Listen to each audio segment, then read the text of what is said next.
Hello, this is Mark Holmes, Senior Editorial Director via Satellite. I'm in Hamburg, Aircraft Interiors. I'm delighted to have Mike Moeller, who's the SVP of Aviation of Quvia.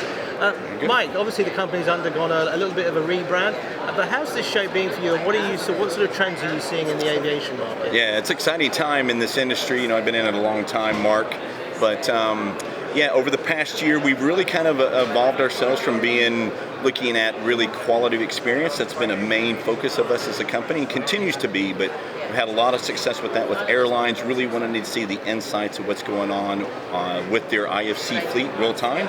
But what we're seeing now in this trend is, obviously with multi-orbit is the hot topic now.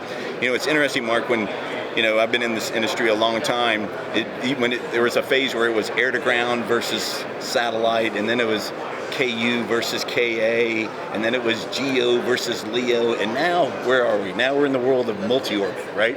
And now the new trend that's really happened, it seems, over the last couple of months is now multi-antenna, right? Multi-links off the aircraft.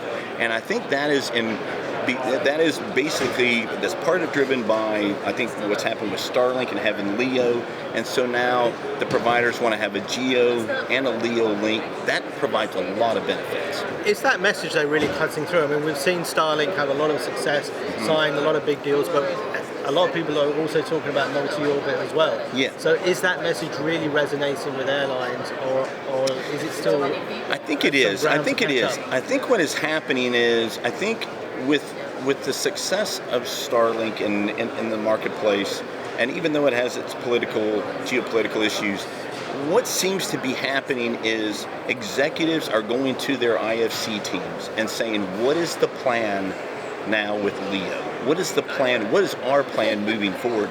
And that now has airlines, those leaders of those groups, putting together, what is the plan that we take it forward? Is it to go to LEO? Is it to go over time? Should we do a mixed multi-orbit solution? So I think the solutions that are being brought to the marketplace are helping answer those questions. The question is this, is multi-orbit one antenna? Is multi-orbit two antennas?